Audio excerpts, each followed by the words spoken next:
Day is underway on the North Dakota and Minnesota honor flight. Today took those in attendance to memorials, and tonight there will be a ceremony.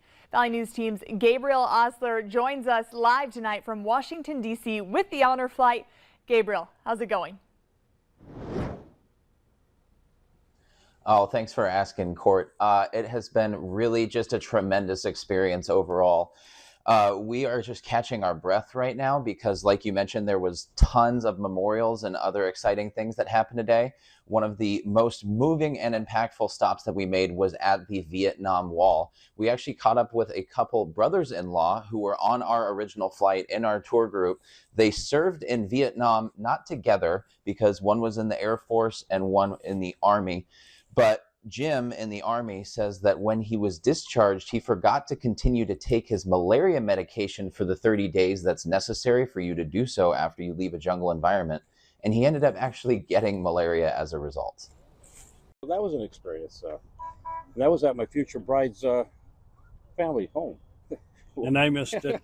I missed the wedding because I was in Southeast Asia. Yeah, I got discharged that fall in September, and we got married in January '72. I somewhat jokingly asked if Jim got married while Les was still deployed on purpose. Les thinks that might have been a chance of that happening.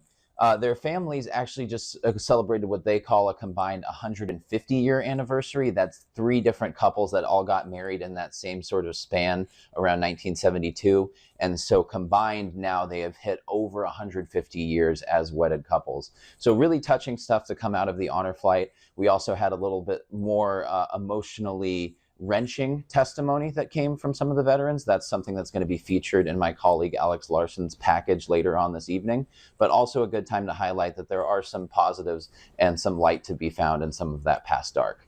Court, going to send it back to you now. Absolutely, Gabe. Thanks so much. And a reminder that those veterans are going to be arriving home tomorrow. We have details on how you can welcome them home posted to our website.